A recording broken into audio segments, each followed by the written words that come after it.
Guys, welcome back to my channel. My name is Veronica. Thank you so much for clicking the link to watch today's video. Without further ado, let's get started.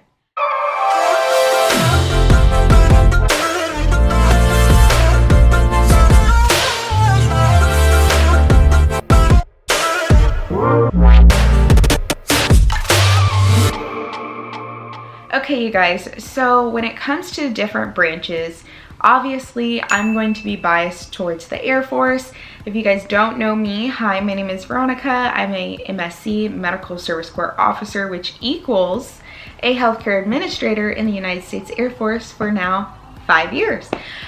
So I've been an MSc for, again, 5 years, and it's been a very challenging yet rewarding job. I can confidently say that. A lot of people want to know which branch to join and which one to do whichever end, usually the medical officer roles. In my opinion, obviously I'm Air Force. I'm going to positively for a fact say Air Force, and here's why. I feel like if you're a woman, especially in the military, the Air Force is a great branch to get into.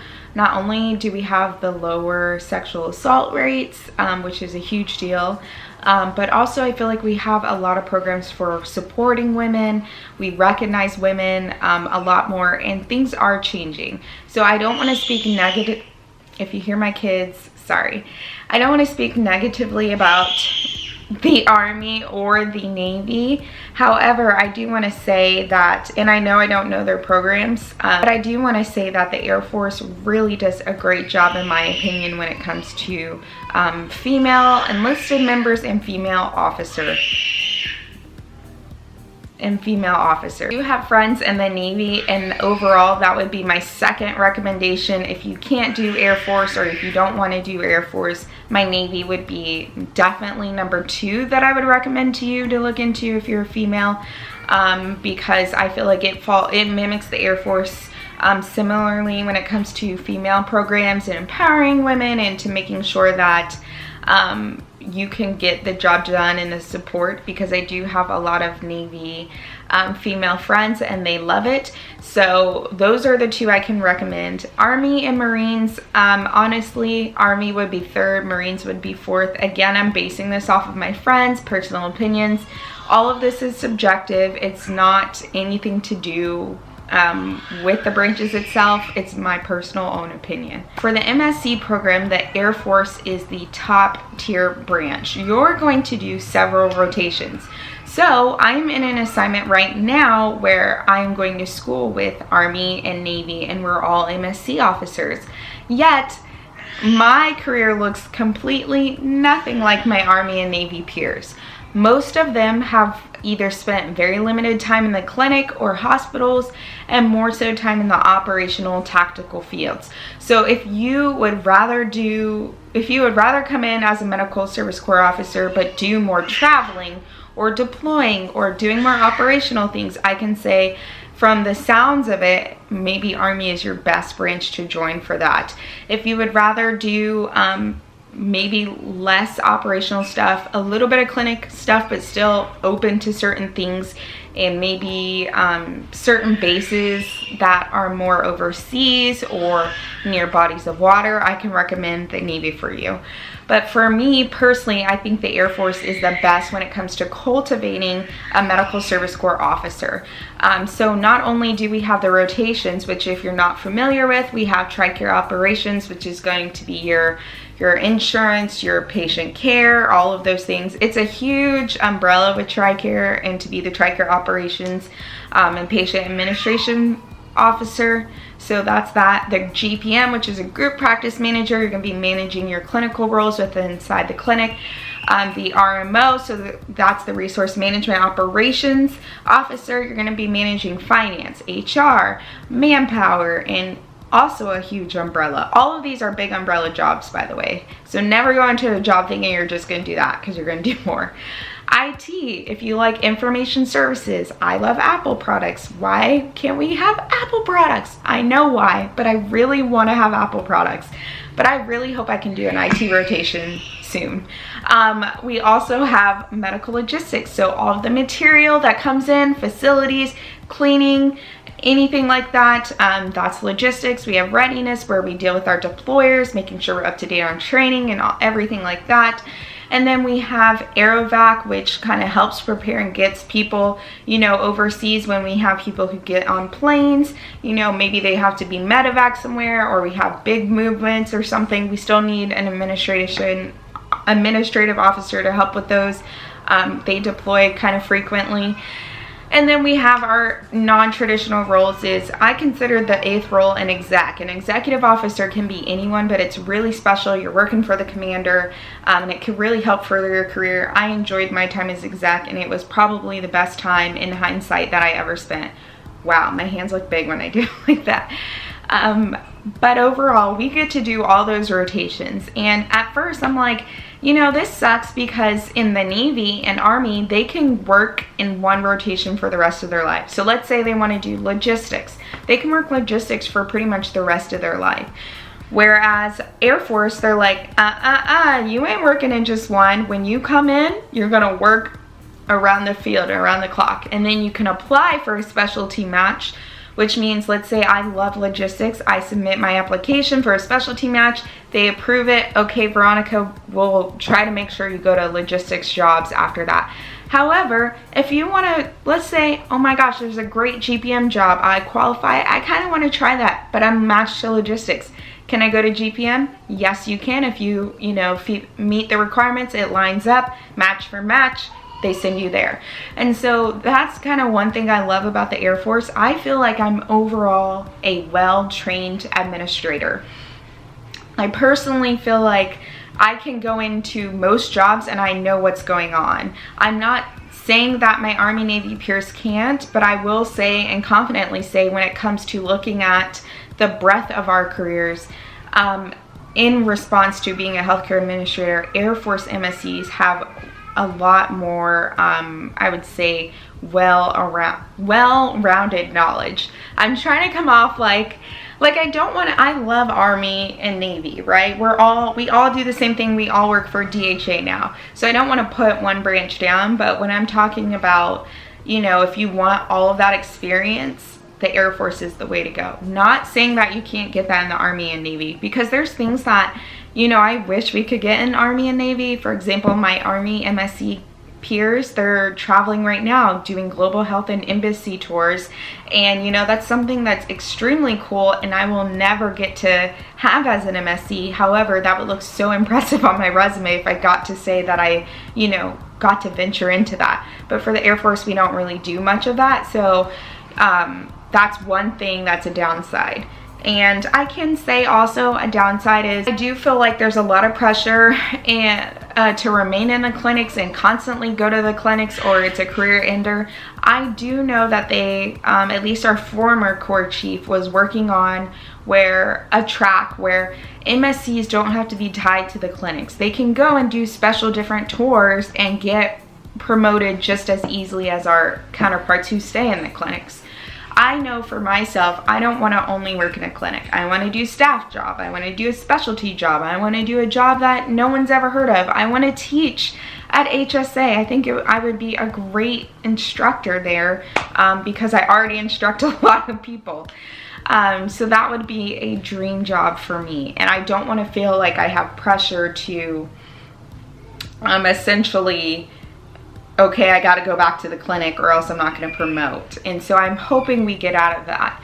You know, I've said it time and time again. I want, in my perfect eyes, in my perfect world, we would step away from a lot of the tradition in the military, even though it's kind of an oxymoron, right? You need to keep some tradition in the military because that's just how we are structured. However, we have to evolve, and what we're seeing now is the millennials and the Gen Zers rise up, and none of us really like those traditional roles. We don't like as much tradition as our predecessors do. We like more non-traditional roles, and so I think the military is going to have a problem with retainability if we don't step a little bit outside that tradition. I would love to see us basically get inside of the work structure and figure out a plan where we have different tracks where people can say, you know, I want to go coach for the Air Force Academy for like 2 tours and then come back in the clinic and then go do something else and not have it feel like it's a career ender. And I do know people who do that, but they're not in my career field. But I know they talk to me about how it could be essentially seen as that, you know. So that's just the type of structure that I would love for us to do. And I really feel like the Air Force is starting to develop more lenient ways than its counterparts. For example, look at the Air Force now with our hair standards. Our hair standards changed. There was an awesome WIT team that got together. They proved it, they showed the paperwork, the data, and now we can wear our hair in ponytails without bunning it. Now, me as an African American woman, I can wear my hair in certain styles and help retain my hair and not worry about so much breakage. I am sorry that my kids are screaming. I really also like how the Air Force is, the bases for the most part are pretty good. They're in more of the major cities.